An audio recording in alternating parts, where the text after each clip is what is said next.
Good morning, good afternoon, good evening, good night. Tonight we have Eric Hernandez, the Soul Man. How you guys doing? We're doing good. Bit crazy with the pandemic as always. How you and the kids been working out with this? Been going good. A little bit crazy at the house. So it's not quite at all, but it's going good. We're staying in, keeping busy, working from home as much as we can, of course. But things are going good, thank God. That's great. What Tell about the you? audience about your background and what led you to do what you do. Yeah. For those who aren't familiar, pretty much, the gist of the story is, so I grew up in church and whatnot. But my freshman year of college, I remember, was really pivotal for me, especially doing what I'm doing now. And it was Took my first class in philosophy my freshman year of college, just kind of as a blow off class. And when I took that class, I remember before that, in one of my youth services, my youth pastor had said, if someone ever asks you to prove to them that God exists, you simply have to ask them to prove to me that He doesn't. And I thought, well, that's brilliant. I'll use that from now on. Um, and I remember my first week of philosophy class. I later came to find my professor was an atheist. So at the time, I didn't know he was an atheist. But he said, if anyone, excuse me, he said, what we're going to talk about this week is something called the burden of proof. And what the burden of proof is that if you make a claim that something's true, you bear the burden to prove the thing that you're claiming is true. So if he says, so if you make a claim to say something like, he said, as a random example, if you're a Christian and you claim that God exists, then it would be inappropriate for you to say, prove to me he doesn't, if someone asks you for proof that he does exist, because you would be shifting the burden of proof. Because whoever makes a claim to truth must bear that burden to prove the very thing that they're claiming is true.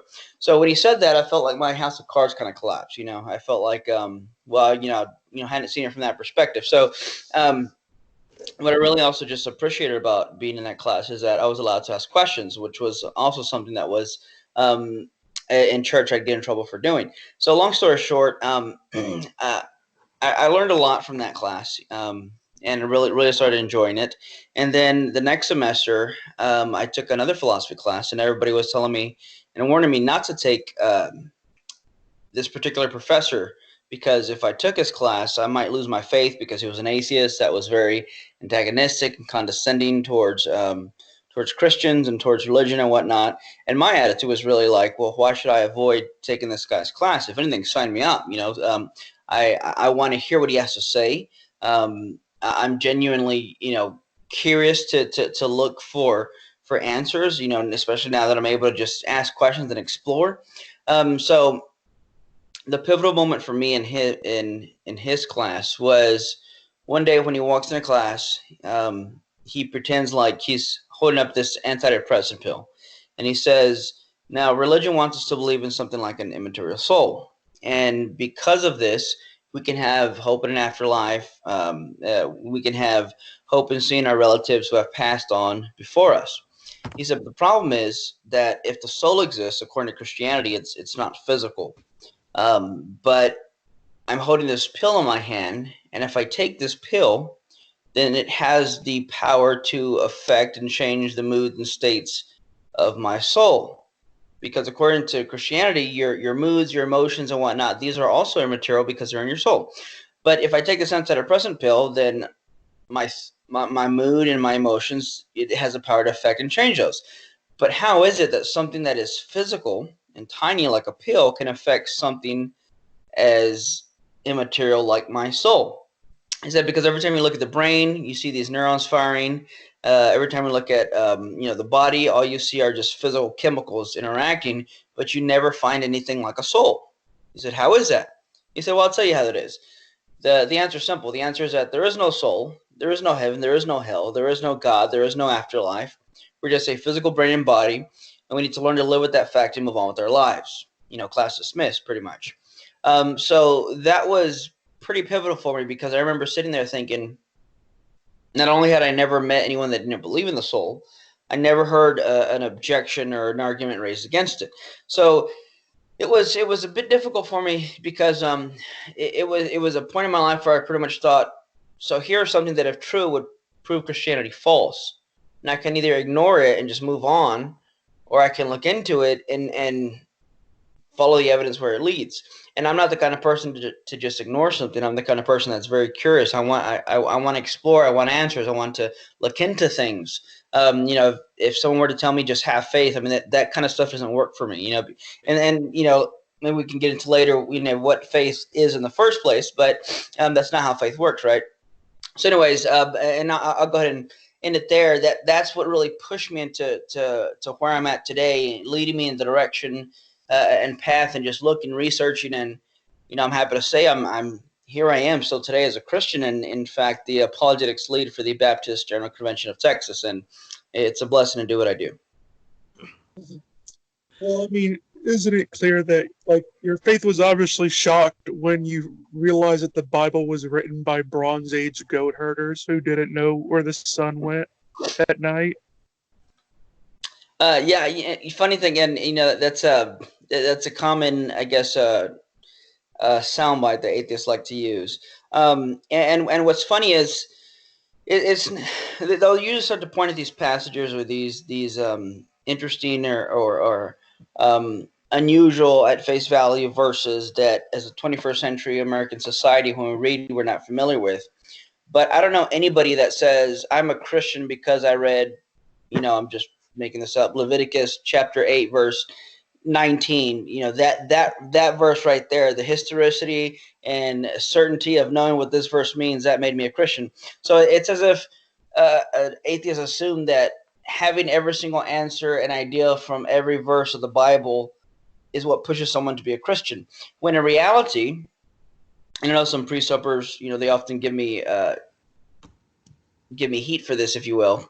The reality is that even if we threw away one of the books of the Bible, which I'm not condoning by any means, but that wouldn't prove that Christianity is false or that God doesn't exist. So I think atheists like to attack these parts of the Bible because they think it's low-hanging fruit to just say, oh, how do you explain this? Oh, you don't know, haha, therefore Christianity is not true. It doesn't work that way.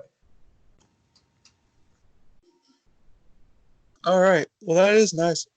Well, a thing that you are known for is getting into the soul. That's sort of where you are your specialty is sort of into. I seen your recent conversation with Braxton Hunter, and I believe, but correct me if I'm wrong, that you had a debate with Matt Dillahunty on that subject.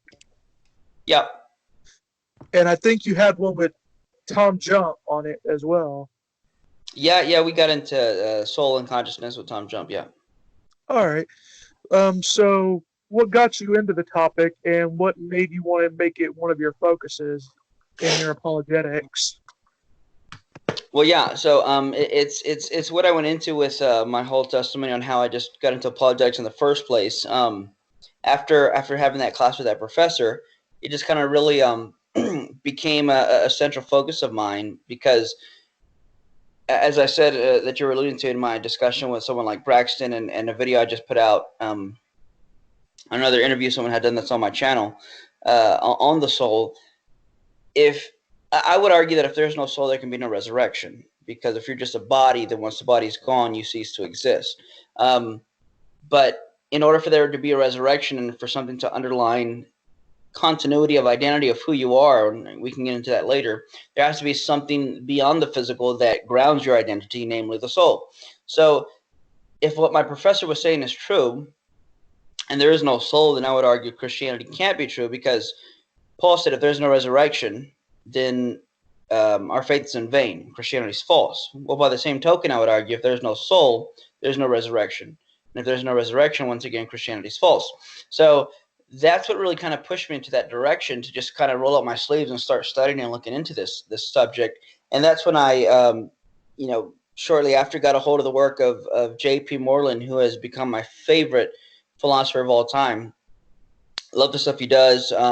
He's influenced me so much on this topic, and this topic has influenced me so much that about a year ago I bought a Keo soul, so I can make jokes about the soul and having a soul, not just being a soul, whenever I teach on this topic. And back in November, not too long ago, I actually had J.P. Moreland in my soul. So that was very that was worth every penny of getting the car. That's hilarious. Yeah, I think I remember you did that sort of. You told about that joke with Braxton Hunter. Yeah, because I bought the car. I use that joke every chance I get. Yeah.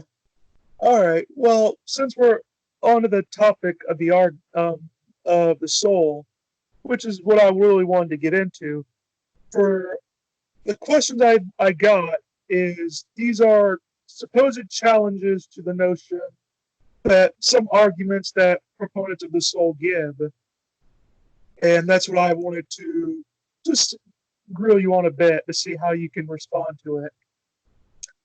All right. The private knowledge argument is, I believe, the argument that the physical properties can't be publicly known while mental properties are only privately known. Some have challenged that by denying epistemic first-person privilege, by saying we use induction to describe both our own behavior and other people's behaviors. How would you respond? Yeah, so what the person there is trying to say, essentially, and there's some technical terminology that some people might not be familiar with. So when we talk about one of the arguments I would use to demonstrate that consciousness is not physical, because when I argue for the soul, there's a two-part approach I take. The first is to demonstrate that consciousness is not physical, and the second point would be that I am more than my brain and body. And then based on those, we can conclude that therefore I am a soul.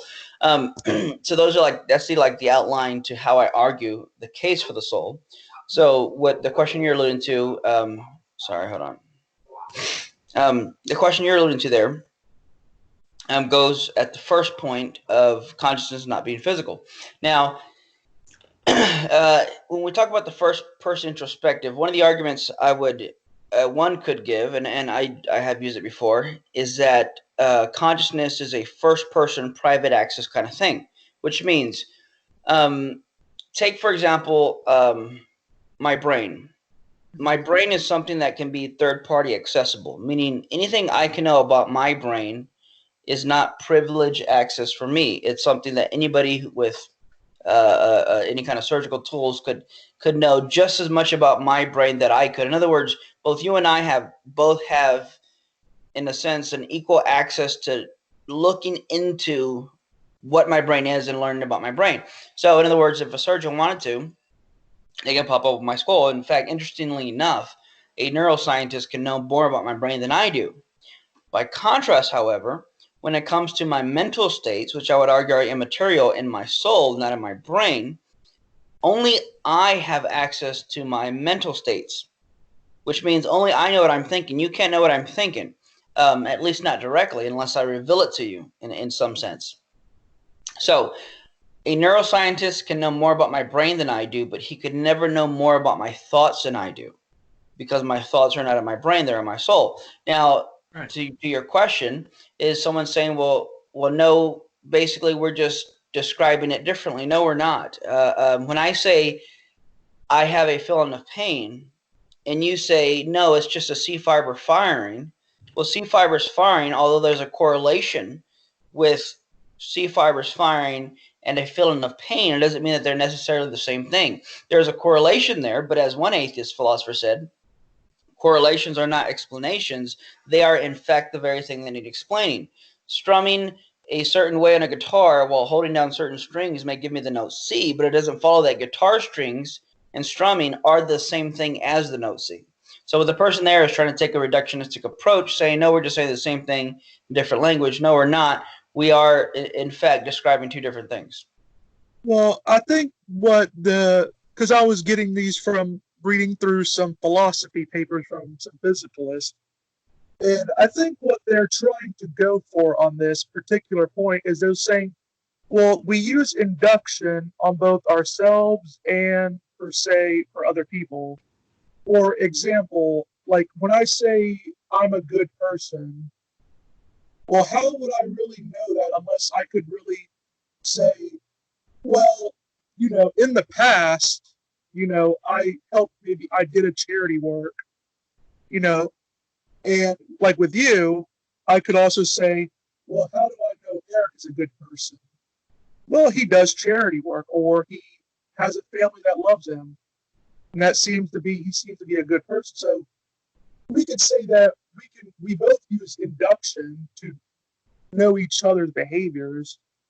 So I think what they're trying to say is that if you can sufficiently, like if you can ascribe, a mental state to yourself, or let's say an attribute to yourself through induction, you could do that reasonably with other people outside of you.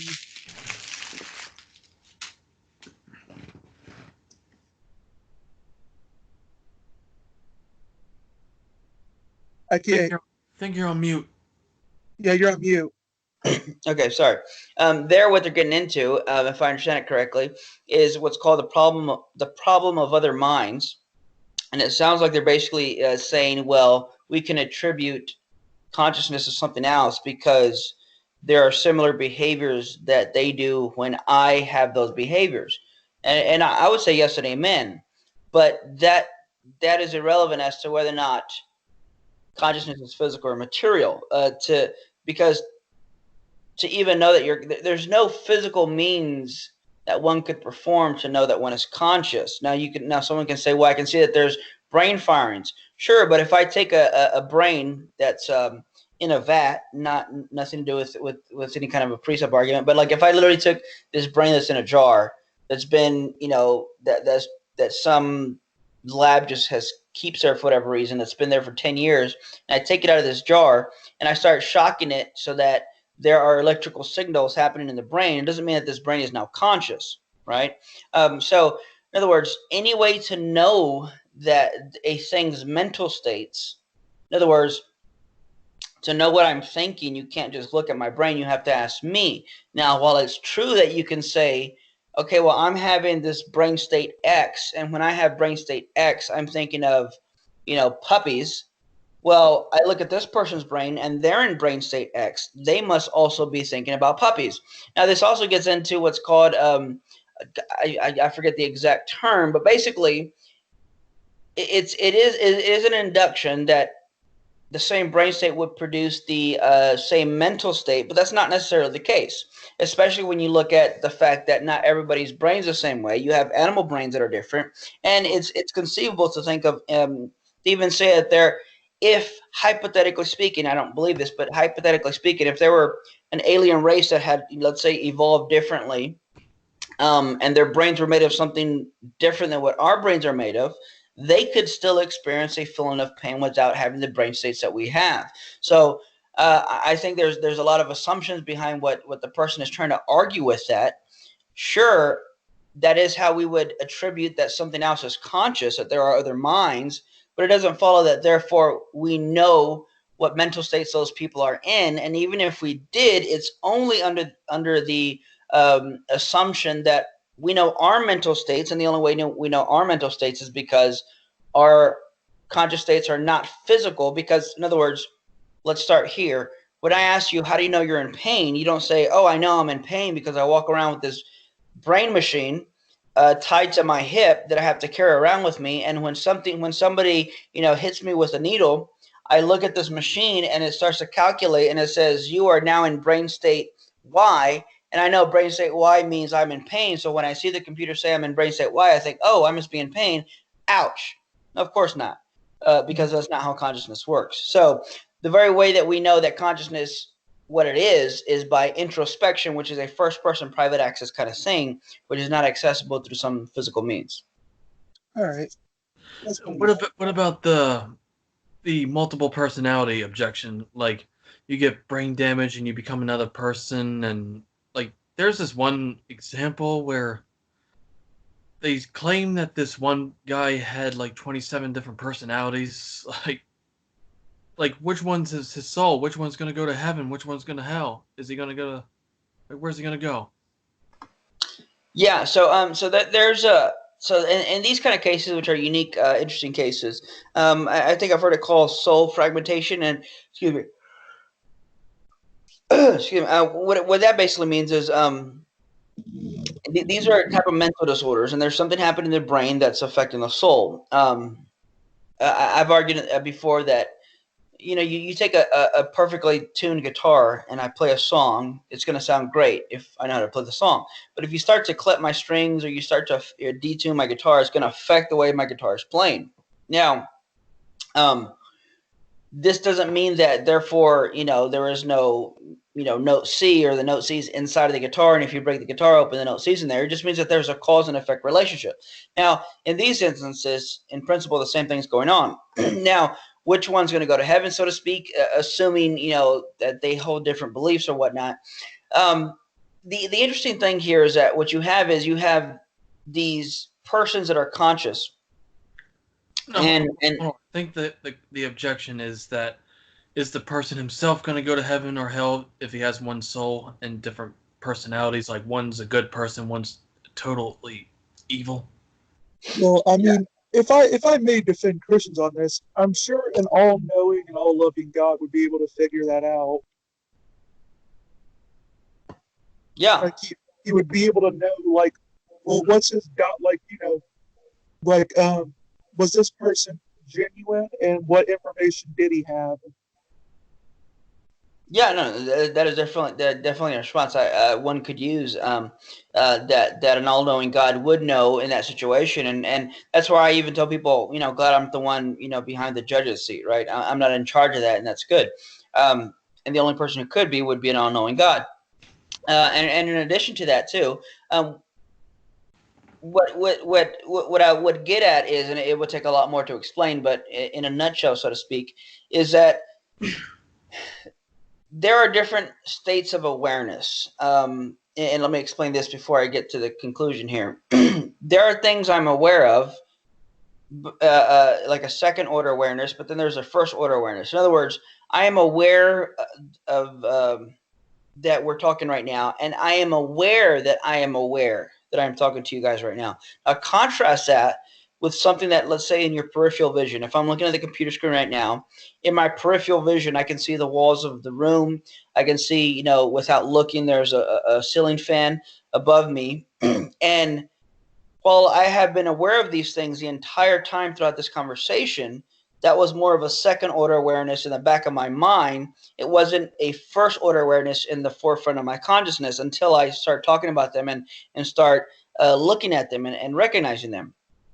That being said, I think the same thing is happening with this multiple personality disorder, where the person themselves is aware in a second order sense of these multiple personalities, so to speak, but it's not as if he steps to the side and some other soul steps in. It's still him. He's just expressing himself in different types of ways. But there still is an overarching soul that is one soul, singular, working throughout these things. But to simplify it here, suppose today, you start talking to me and we're having a great conversation, we're cracking jokes, but then tomorrow you come over and we you start trying to pick back up on the joking, and all of a sudden I start cursing you out and I'm really upset, and you think, whoa, what's going on here?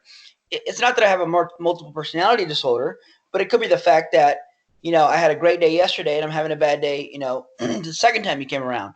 Now I say that simply to say it's not inconceivable for some person to have a different type of mindset or to seem like a different type of person. Now, I'm not saying that's the same thing. I'm saying in principle, you can see how a person can change almost drastically in different ways and characteristics. Now, group those characteristics into a certain type of person or in a certain type of body of expressions and label that another person or another personality, and you can do this multiple times.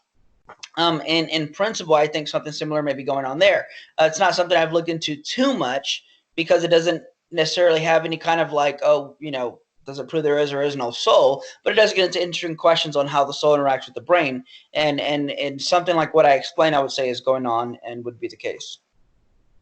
That's interesting. That's very interesting. I actually do think that is a bit more. I wasn't expecting that. Now, the second question, it's a bit longer.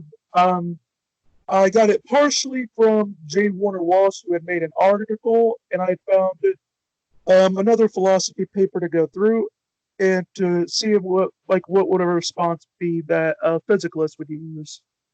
All right. The first person argument says that we only use first person possessive pronouns to indicate possessions.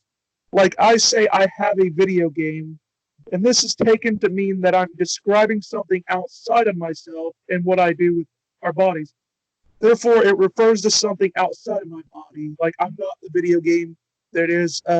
The video game is not my body. Um. All right. So, I'm trying to say. Oh yeah. So, isn't it true though that Christians do the same thing with the soul when they say my soul is saved, as if they possess a soul like a video game, as in their soul is something other than them, and wouldn't that imply that these pronouns have other usages? Yeah, I want to put too much stock into how a person casually uses language, um, because technically speaking, and when I teach on the soul, this is actually one of the points I address in my talk before anyone even asks questions. Is that technically speaking, we don't quote have souls. Technically speaking, I am a soul. So the word I is an indexical word that refers to something. So indexical words would be something like when I say the word here, I'm referencing a certain from a certain position, a certain location. When I say there, same principle. When I say the word I am referencing whatever I take myself to be as the thing that if I say I am thinking, then the word I is the conscious subject to which I'm referring to. So once when I teach on the soul, once we go through arguments that show consciousness is not physical. The second point is to show that I am more than my brain and body.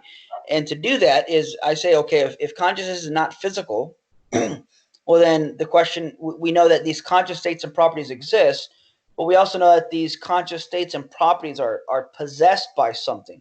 Because properties, when they show up in the world, they don't just float around by themselves. In other words, the property of redness is not just floating around, in the freeway, and I don't get in my car and say, okay, I need to be sure that I don't hit the property of redness. Instead, I say I need to make sure I don't hit an object that possesses a property of redness. So we know that mental states and properties exist, and we ask ourselves, well, what possesses them? What is conscious? Well, I know for sure one thing is conscious, namely me. I am conscious. So the next question becomes, what am I? The word I, what is it referring to? Is it referring to a brain and body, or is it referring to something more than like a soul? I would argue it's referring to you, the soul. So when I say the word I am referring to me, the self, the subject, the soul. So technically speaking, I don't have a soul. I am a soul. What I have is a body. So I don't have a soul. I am a soul. I have a body. So I am a soul that has a body, and a body without a soul is just a dead corpse. And here is where my presentation. Or a politician. I'm sorry? Or a politician. so so here in my presentation is where I bring in the joke and I say, I don't have a soul, I am a soul. And then I say, well, actually, guys, I've recently changed my position on this, because about a year ago, I actually did come to find that I actually do have a soul, and it's a Kia Soul, and it's orange, and it's in my driveway. So I am a soul, and I do have a soul as well, and that's why I bought that car, so I can make that joke. So hopefully it gets laughs. And I know you guys buttons are muted, but it does help when I get a laugh, and that way it makes you feel like I made a good purchase. No, I'm joking. So I do have a soul in the sense, of course, that a car, but technically speaking, I am a soul. I don't say that I have a soul. And if I ever say, oh yeah, I have a soul, I'm loosely speaking, just for the sake of conveying some type of point in a casual conversation. Oh, haven't you heard? All we are just that gelatinous mass in our heads called our brains and the spinal cord. Yeah, and that's where we get into the second part of the whenever I talk about the soul is I am more than a brain and body, and that's where I go to show. So what would be helpful if we are going to get into the arguments, and I'm fine with that, or we can keep go into the questions because I'm sure the questions will touch on the arguments. But the important thing to understand is something called Leibniz's law of identity. And what this does is it gives us a good rule of thumb and a way of looking at two things in question and seeing if they're the same thing. So according to Leibniz's law of identity, if two things in question are the same, let's say if X is the same thing as Y, then whatever's true of X is going to be true of Y because they're the same thing. So in other words, take something like, for example, excuse me, water and H2O, right? They are two different names that we use to refer to the same thing.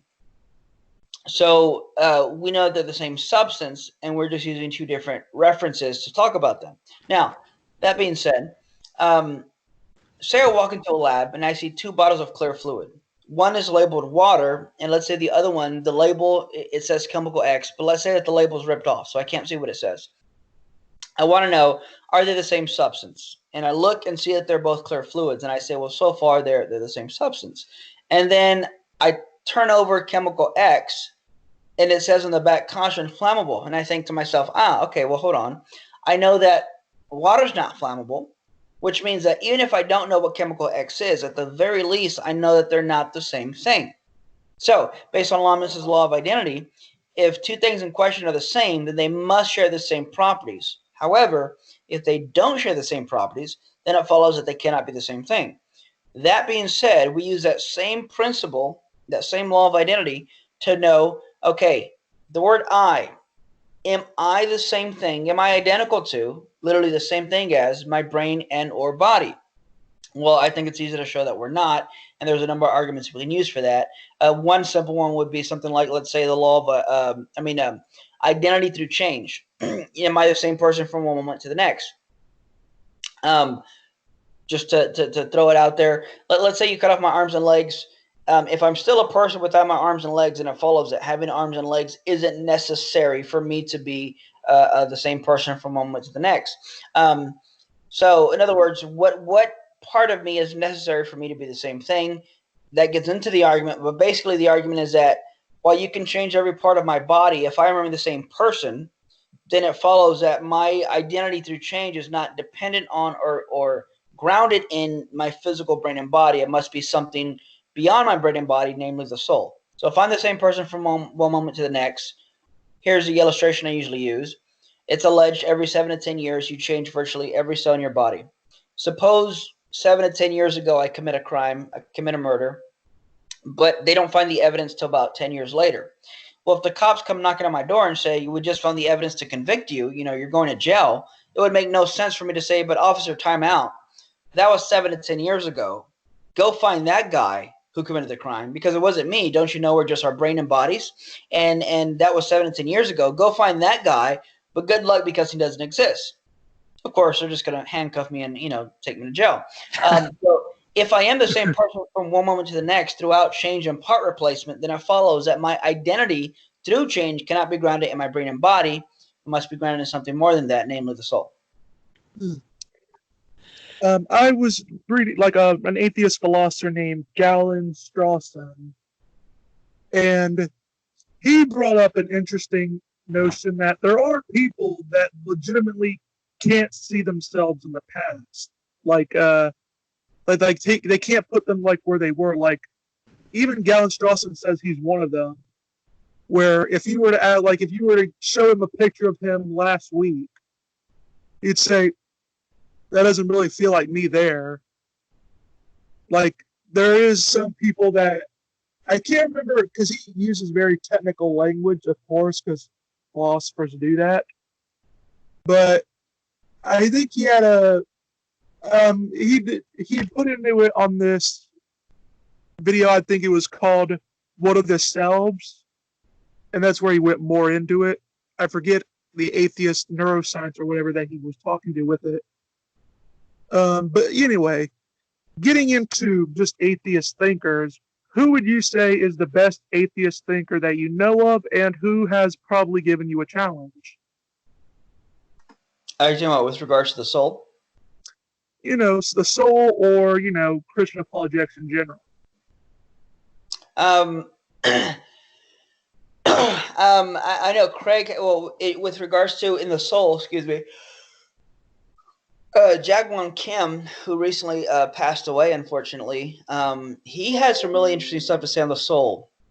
I thought, and I haven't read a lot of his stuff, but definitely you've seen some of his stuff in articles and his views are really interesting. One of my favorite guys to listen to is John Searle, who's also an atheist philosopher, who is adamant about the fact that, look, a lot of these guys like Daniel Dennett have no idea what they're talking about when it comes to the mind. And this is an atheist philosopher, John Searle, talking about these other guys. Thomas Nagel, kind of same thing, wrote a book called Mind and Cosmos. Why I forget the long title. It's been a while. Why the neo-Darwinian, or why the Darwinian Framework is almost certainly false. Yes, there you go. So he also argues kind of similar that I'm arguing. You can't just get consciousness from nothing from just rearranging matter. Now, with regards to apologetics in general, I think I know that Craig has said that Graham Oppy is crazy, scary smart, and the guy is very smart. He's considered an agnostic, calls himself an agnostic, not necessarily an atheist. And I think he's had some really interesting views and really knows how to push back on some things. Yeah, he's scary smart. Scary smart. Yeah. Yeah, I seen that interview that he said that with. I believe Capturing Christianity is trying to get him and William Lane Craig into a conversation. Yeah, that would be fantastic. He debated Ed Phaser like 3 times. Yeah. Yeah. All right.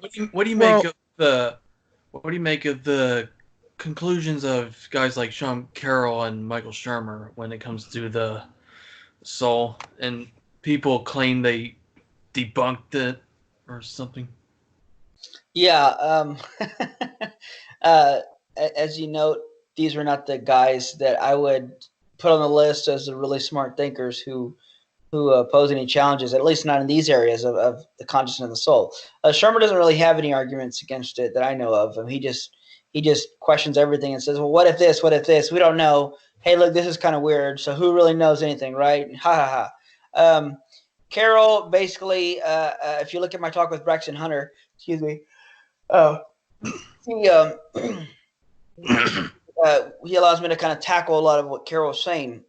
But really, they're not even asking the right questions, I'd say. Now, Carol does get into something interesting in that if the soul did exist, this is how it would have to interact with the electrons or whatnot, or the matter, the particles, or something like that.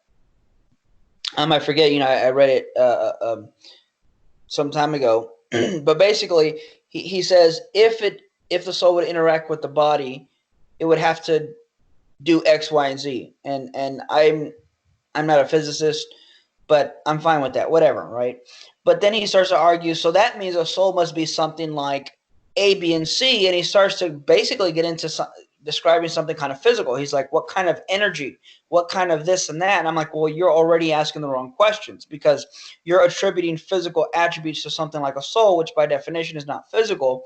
And you'd also have to assume something like what's called causal closure, that basically would have to say that every physical event is necessarily caused by some prior physical cause.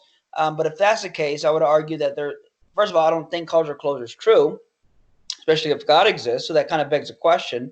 And if causal closure is true, then we can never have free will. And if we don't have free will, you can't, take intellectual pride in what you believe, or intellectual integrity, because you were causally determined to believe that, and you can't take moral responsibility. You can't have moral responsibility for anything that you do. So it's a much longer explanation. In a nutshell, those would be the points I would go to begin to tackle those kind of objections.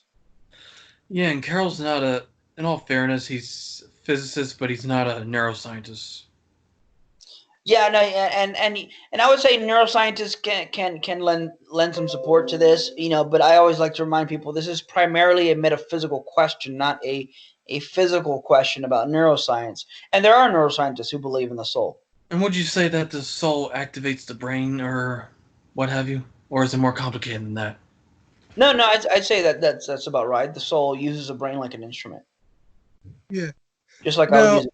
yeah, I know that you went into before on the parts argument, but just to get more into that, wouldn't amnesia from a brain injury challenge the notion that someone's identity doesn't depend on their parts? There are some people who get brain damage that forget their past and assume a different name, life, and personality. Like, I know one woman, I believe, who she got a concussion and like in an alley, and then like she forgot her name, oh, the fact that she was married and had 2 children, and she became like a whole different person and got married to another man and had other children with that person until they eventually found him. So would you say at least our memory is partially responsible for our identity?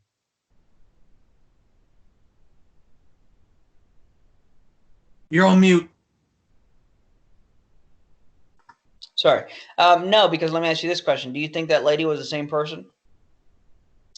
I would say, like, did she think she was the same person? No, Well, no. then, Was she the same person? Irrelevant to what she thought. uh, I would say she was, Okay. So then it in the follows sense that that with a memory time is not frame. necessary. Same human being who has assumed a different identity or a different way of thinking or different life. Sure. Right. Yeah. So we could agree she's the same person, even though she didn't know she was. So um, having an epistemic justification or knowing that you're the same person is not a necessary condition for ontologically being the same person. You would say it would be more sufficient, but not necessary. Well, I wouldn't even say it's sufficient because even someone who may think they're a different person may not be the person. So I would say it's irrelevant as to whether or not it is in fact the case that someone is the same person. Now, it certainly helps epistemically to have those memories. It would help because it would, I guess, give a sense of assurance that I am the same person, but it's not necessary nor sufficient to grant that one is in fact the same person. Those are more questions of how do we personally justify that we are the same person, so to speak. But that gets into a different kind of a territory. But I would say to your question, no, it's not necessary to have these kind of memories to have identity through change. All right. So this is sort of to take a break. These next 2 questions are more to take a break from it, and we'll go like on the number 7th one to get back into it. But for the question number 5, what is your strategy when discussing debates with people, like topics? Yeah. Well, if I have some control over it, like I'm asked, what I would get into. It kind of depends on what positions the person takes, what position he holds to, and based on that is where I kind of would find, okay, what's a good topic to have with this kind of person, because I'm not, if there's an atheist who, let's say, believes in something completely different than I do, then let's touch that topic. But if I'm talking to an atheist who is, let's say, agnostic on other areas of things, then I wouldn't want to necessarily jump on those topics if he doesn't necessarily hold a position to it. If we're going to focus on something like, let's say, morality, it wouldn't make sense to talk about something that is irrelevant to that, or in any kind of way. So what I like to do is first find a topic that is good for me and the other person, and then my tactic, if you will, is to look at the arguments they make, and to make my arguments in some way address their position as at the same time while expressing my position, and then seeing the tactics that they like to use, because a lot of times their tactics aren't even really good tactics, so to speak. It's just more like, oh, well, I don't believe what you're saying, and I'm like, don't care. Don't care if you don't believe what I'm saying. Obviously, you don't believe what I'm saying. Otherwise, we wouldn't be having a debate. Tell me why you don't believe what I'm saying. Don't just tell me you don't believe it and make this really funny face as if you're confused. I need more than that.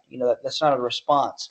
So, really, really, put their feet to the fire, making them stick to the topic, and address the things that I'm asking when it's relevant to the discussion. And as another side topic, how do you feel being the guy who made Aaron Rod Nelson have an emotional breakdown during his debate with IP? um, you know, I found that's not too hard to do. That's not the first time I met him. And I'm pretty sure he doesn't remember the first time I met him. And I'm fine with that. But I remember the first time that I met him, I actually tried to give him a compliment, like, "Hey, I think you did good on this debate that you did." Or I don't think I said you did good. I said, "Hey, I saw your this debate on this. Yeah, I think you made good points. I think you won that debate. So I was just kind of trying to give an olive branch, just to kind of introduce myself." Yeah. And then he's like, "Oh, thank you, something, something, something, something." He goes, so what are you, Christian atheist?" I said, "Well, I'm an apologist." And then he just starts going off on me. I just met the guy, shake his hand, and then he just starts going off on me and complaining. And I'm just like, wow, this guy is volatile. This guy explodes quickly. So He's an apologist himself, just on the opposition. right, yeah, no, absolutely. So I would say it's not too hard to I'm trying to be nice here. It's not too hard to trigger the guy, and I wasn't trying to. I really wasn't. I didn't expect him to blow up like that. I was hoping for a genuine answer, and you saw what I got. And for those who don't know what we're talking about, you can go on my channel and look at Atheist Yells at Eric Hernandez or something like that. You'll find that video. Just remember, bring it. Yeah, yeah. That's because it's funny because there's two things that have kind of become a thing from that, which I didn't expect, but I love. Is saying "bring it," which is something that he has said. Just the Rock saying, even though he looks like the Undertaker. Yeah, yeah, and I had people tell me that, like, "Did you debate the Undertaker?" And then the other thing is him saying 20 years. So "bring it," and like 20 years. I've been studying this thing for 20 years. Has kind of become since 1999. 97 actually, but 20 years is more memorable. Yeah, yeah. Mm-hmm. Yeah. Actually, in that debate, he looked just like Attila the Hun.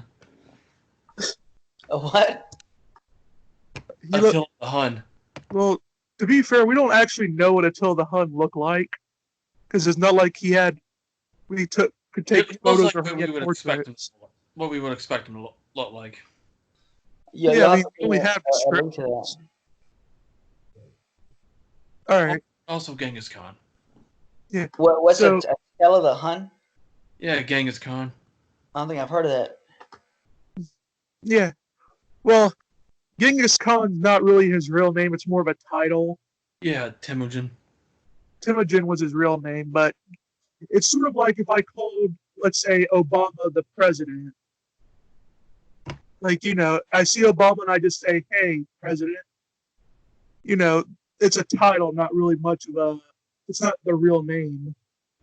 It's just, we've associated the title so much with Temujin that it's pretty much synonymous with him. All right. Anyway, next question.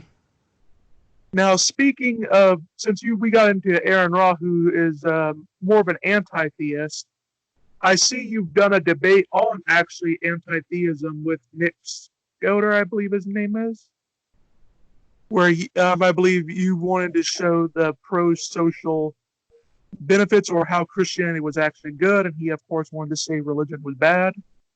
How do you think you did on that? I think I did good. I mean, he is a philosopher, but he's just beyond clueless when it comes to Christian history. Yeah, I'm not sure what degrees he has or if he is or not. I know he's philosophically minded, which I appreciate. And I really enjoyed that conversation that I had with him. I think he's a middle school teacher. And I did feel sort of bad for him because I believe someone like a Christian family or something found out that he was an atheist and tried to bring that up with his boss. Oh, wow. Yeah. So I can sort of, like they were trying to get him in trouble because he was an atheist. That's unfortunate. Yeah. But they allow it. I could get why some atheists can go through that and they can become very mad.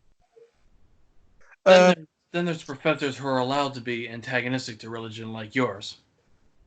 Yeah, right. Yeah, Yeah. usually in colleges that's more lenient and allowed. Yeah. So Can't say I've had one like that. Professors, a couple of them were openly religious, and nobody complained. yeah.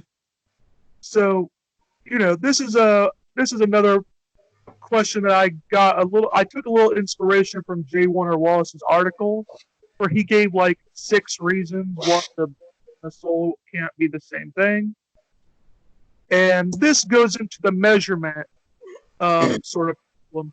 Like, for example, it says we can measure, like I can take a ruler to your brain and say that your brain is, let's say, this many inches long, this many inches wide, etc. But we can't say I can't measure the emotion of anger with you, like, and say, oh well, your anger is 2 inches long. But isn't it true that we can measure physical things indirectly? What would someone say? Like, what would say distinguish me estimating someone's height indirectly from an 8-foot tree in a photo, and measuring, say, some supposed mental activity indirectly? Yeah. So I don't think you can measure. So the argument. Remember, Leibniz's law of identity, and it would show that mental states do not possess physical states or properties. So a mental state of a thought can have the property of being true or false. No part of my brain, a neuron, is not true or false. A hemisphere of my brain is not true or false. So automatically they don't share the same properties. And all you need is one example to show, based on Leibniz's law of identity, excuse me, that these two things in question are not the same thing. Now, another illustration is to use, like what you're saying, is measurements. I can measure my brain being X inches long, but the taste of banana, which is in my mind, is not 7 inches long. So the argument is that in principle, you can't measure these things either directly or indirectly. It's like saying, well, I can look at a photograph and indirectly measure, guess a person's height, but you can't say, and I can also indirectly measure the number 8 and I can weigh it indirectly. No, in principle, these things don't have heights or mass or weight to them, because these are different categories that do not apply to these specific states. I'd say that's the same thing with mental states and properties.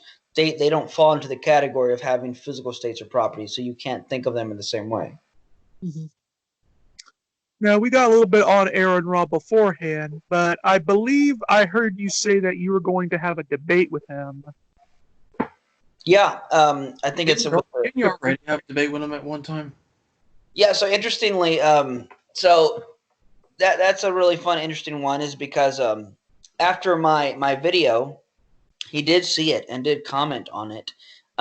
Which explains the hordes of his jerk-off followers to verbally attack him. So he commented on it, and I remember basically I was like, yeah, you just repeated yourself, dude. Like, you haven't even, like, he didn't even touch the video, like anything I said in there. And then someone had basically, excuse me, it got enough attention to where like people were calling this guy out, and like I saw like a number of people shared that video with him, and he finally ended up to the point where he's like, okay, I'm gonna make he said he was gonna make a response video. He never. I can't remember if he even mentioned my name in that video, but I know he didn't reference my video, and I don't blame him, because I wouldn't want to point more people to that video if I were him either. But he didn't respond to what I said. In fact, I even commented on the video like, dude, you didn't even respond to what I said. You're just repeating yourself. Like, it's not a response. So somebody reached out to me and said, would you want to have a discussion with him on my show? He initially said no. And I was like, okay, fine, whatever. It's not like I wasn't dying to talk to him or anything like that. And then when I commented on his video, he replied, and I said, look, I'll tell you what. I hear that someone is trying to wanting us to have a conversation. I'm down if you are. It wasn't until, from my perspective, as far as I can tell, I don't want to, say that I know this or I'm accusing of this, but just stating the facts here. It wasn't until it became a sort of public knowledge on his video in the comment section that I had said, I hear someone is trying to get us to talk. I'm down if you are. It wasn't until then that he's like, okay, let's do it. That was interesting.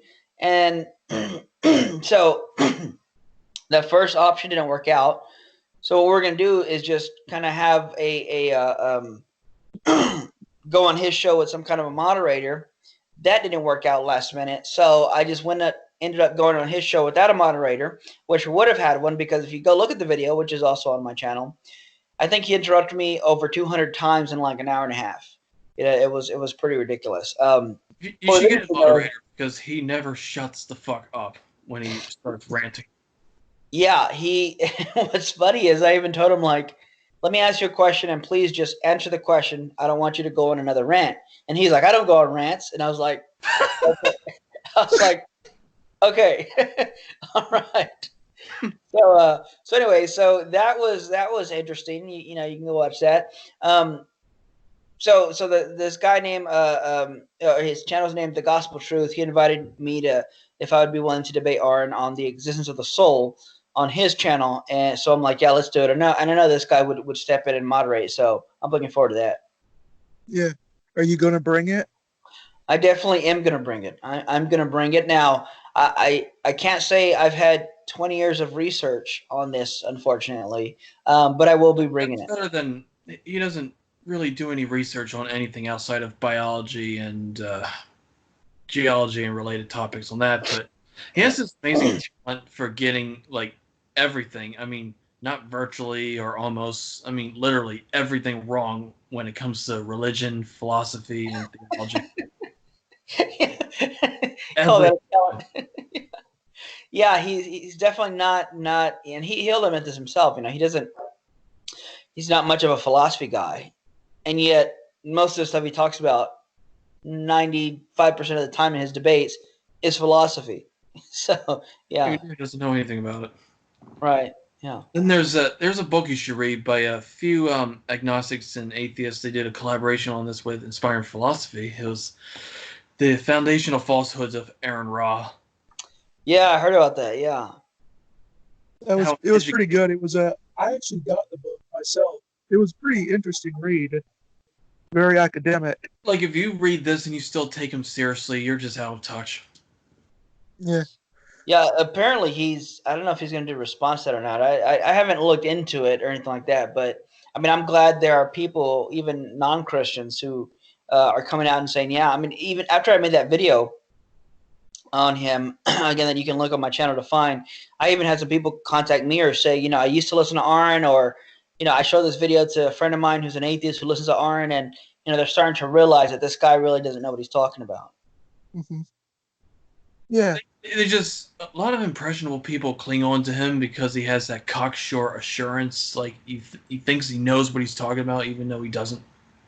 Yeah, no, absolutely. Yeah. I mean, there's something about being so confident and so adamant and so even condescending to somebody else that you're making them look bad or dumb, that gives you this sense of, oh, this guy must be an authority figure. And I think he's a politician. And it's mostly because he's been slapping down low-hanging evangelical fruit for 20 years. Yeah, no, he does seem to kind of, every time you hear him talk, he's like, believers have told me this, believers have told me this. And I'm like, what believers are you talking to? Who are you talking to that has these kind of views? And yeah, he often goes for that low-hanging fruit, so to speak. In other words, he like attacks the simplest. I've never heard him give an explanation and a play-by-play explanation or rebuttal to something like the ontological argument. I'm not surprised either. But that's kind of the thing. He doesn't go for those high things. And then he'll repeat historical myths about Christianity, even though he's been corrected on this, like in 2000, exactly 20 years ago. He's been corrected on people thinking the world was flat during medieval times, and here he is 20 years later just repeating that. Yeah, a lot of fallacies like that, like the genetic fallacy or anything like that, or ad hominems. He used, whether intentional or not, I don't know, but yeah, he does repeat a lot of that kind of stuff. Yeah. So this last question is, this is the last little criticism that I've noticed physicalists have given against the soul. This one comes from Jeffrey Lauder, I believe. He had a debate with Frank Turek. Uh, so often when soul critics hear from an apologist about only mental things being about something, they point out there are plenty of physical things that are about something, like a photograph or a painting. How would you respond to that? Yeah, so intentionality is something that's internal, not imposed externally. So so a photograph is not about anything. So when I talk about aboutness, for example, when I say, suppose I have the feeling of hunger or a desire for food, excuse me, hold on. Excuse me. Suppose I have a desire for food. Well, my desire and thoughts and beliefs are about eating or about food.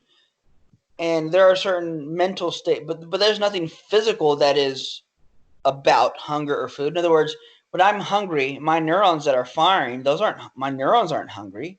I'm hungry. If my neurons were hungry, then how could you say I'm hungry if it's my neurons that are hungry? I'm hungry, not my neurons. When I get sleepy, my neurons aren't sleepy. And then you say, well, isn't a photograph about something? Because when you talk about intentionality, it's of or aboutness. No, a photograph is not about anything any more than when I look at a menu. When I look at a menu and I look at the ink that's on the paper, and I can look at the chemical composition of the ink and the chemical composition of the paper and the way it bonded to the paper, those are not about anything. Information is when if we were to say, oh, this book is about X, Y, and Z, we're using that in a loose sense, not in a philosophical sense. So a menu is not about anything. If anything, all you have are squiggly lines on a piece of paper, but the information is imposed onto it externally by the way we have constructed language and grammar and sentence and structure. But a piece of paper with ink on it is not about anything. What we do is we interpret the symbols that are on there based on the information we have externally imposed onto it from our perspective based on the rules of grammar and whatnot. That is pretty fair. Okay, and then there's the what you were talking about in your talk with that one guy, what's his face? You were talking about yeah, everything's predetermined. Like there's atheists that think everything's predetermined and we have no free will, and why are they self-congratulating about their atheism if they have no control over the matter, and why do they demean religious people when they have no choice in the matter? Mm-hmm. Yeah, certainly. And without free will, you like I was saying earlier, like you're alluding to, you can't take intellectual integrity or credibility for what you believe if everything was determined. And if there's no free will, then a person's decision to become an atheist is no more rational than a religious nuts person's decision to write on a sign and hold it up, in the street corner and start yelling at people as they drive by. Yeah, that is actually pretty interesting. Let me see. All right. Yeah, so that was that was the final question. And we're at an hour. So that's how long we typically go here. Do you got any questions that you would like to ask Eric yourself, Carlos? Who's Carlos? Don't make me take a plane to your house and shove my foot up your ass. What'd you ask, Carlos? No, I go by many names on the internet. Oh. Yeah. Yeah, he's been doing that whole stick to me for a while. Yeah. Anyway, that's about it. All right. So what positions do you guys hold to? Huh? Are there any particular positions you guys hold to on these questions? What do you say? Are there any particular positions that you guys hold to on these questions? Yeah, I believe we have a soul. It just doesn't make any sense that all that defines us is that gelatinous mass in our head and the spinal cord. Yeah. I think I of the will soul. say I'm not firmly grounded on any position right now. I am actually planning on doing a video in the future, going more into this, but I would have to do more reading and make sure I get my position straight before I can make any claims. Then Yeah. the, Are you a believer, Christian? Yeah, I'm a deist. Gotcha. I tend to think of the soul as the lamppost and the soul as the torch that lights it up. Well, I mean, what I've always found funny about that philosophy, that professor you were talking about, this whole notion, of, I take this pill and it makes me feel better, or something, and therefore I don't have a soul. They're presupposing there's only one version of dualism out there. And there's atheists that that's Cartesian dualism. Yeah. And there's atheists that act like nobody's ever thought about this stuff before. Like the ancient Egyptians knew about brain damage and stuff like that, but they still knew there was a soul and their entire system revolved around the afterlife.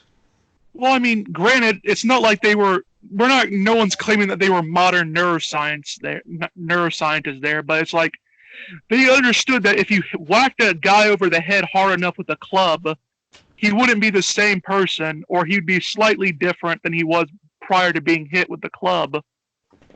They weren't that stupid. Right. They knew that there was a correlation between the brain and the mind. And I think, the point that he was getting at there was that, which I'm sure you'd agree with, is that it's not as if, oh, look, we know more about the brain, therefore, oh, there must not be a soul. No, they weren't, like you said, they weren't that dumb to think, oh, there must not be a soul because, when you hit people, it's not as if they thought you hit people over the head really hard, nothing happens. No, they knew that there was a correlation. Well, granted, they thought that the change behavior was due to demonic possession or something. So no one's claiming that they were like modern neuroscientists on the data, but it can't be denied that it's not like they had no idea what was going on. Right. Are you also aware of Jeffrey Long and his research on near-death experiences? No, I don't think so. J.P. Moreland actually does go greatly into that. He actually made a response. I actually read J.P. Moreland's response to Graham Opie, because Graham Opie had written a paper, giving a response to the argument from consciousness for God's existence. Yeah, I remember. Yeah, I remember. I'm hearing Moreland's response there, and I know Gary Habermas and Moreland have touched a lot on near-death experience, and it's just really fascinating. Mm-hmm. I think it is something interesting that people do have to take into consideration. Oh yeah, and also wanted to touch on you acknowledge that animals and all living things have a soul. Yeah, I'd say anything conscious would need a soul, because if the mind is not physical, then it would need to be grounded in some substance that is also not physical, namely the soul. So if something's conscious, then I would say, it would have a soul. Would you say a dog or something would be capable of suffering, like not just having pain but suffering? I like to distinguish pain from suffering, because there is a tendency to conflate the two, but they're not necessarily the same thing. Sure, yeah, and there are different levels of suffering. I definitely agree with you there. Like, for example, there are some people that they get pleasure out of inflicting pain on themselves.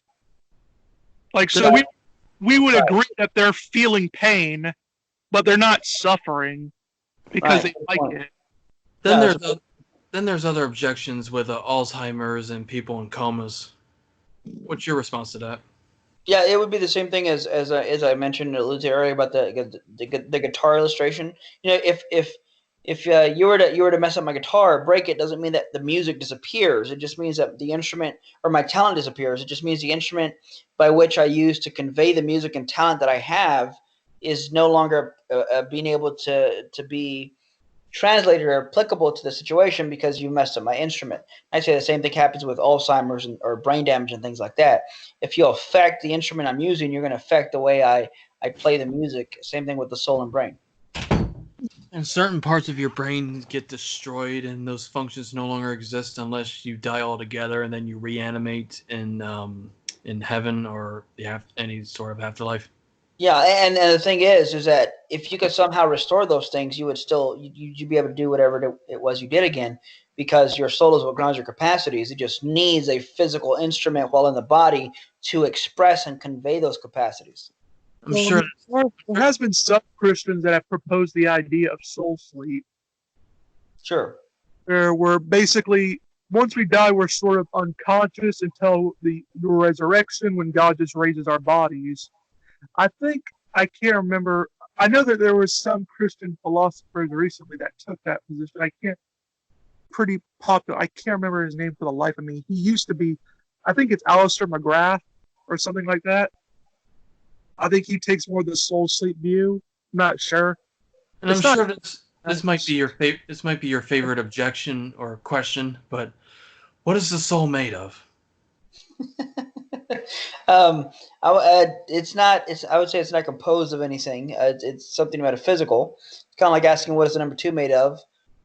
It's not made of anything, because the notion of made of is a physical notion. Just like you can't say, what does a number 3 taste like? These are category fallacies that don't apply to the thing in question. It tastes like cherry. I think the color blue tastes like cotton candy.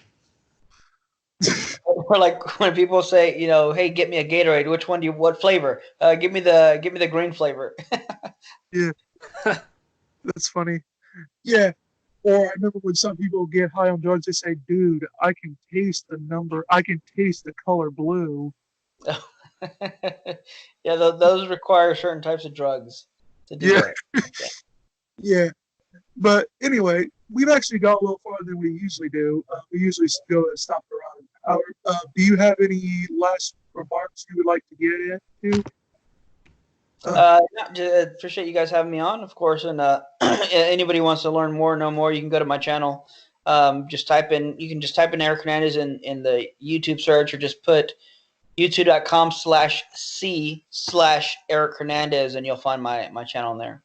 And where can people find you in general, or what future projects are you working on? They have a excuse me. I have a website. I don't keep up with the website too much, but it has some stuff I've articles I've written in the past. EricHernandezMinistries.com. But I usually try and stay active on Facebook, at least with the ministry page. You just Eric Hernandez Ministries, or Eric Hernandez TXB Ministries. So I work for Texas Baptist. You can find that on Facebook. Twitter is EHM_apologetics, and they can just look me up on there. All right. Well, it was fun having you on. We had to have some interesting conversations on this. Yeah. So, yeah, we're gonna go. Like, share, subscribe, and go subscribe to Speedy Hernandez, the Soul Man. Yeah, for everything out. Thank you. All right, see you next time. All right, thank you guys. Appreciate it. Yeah.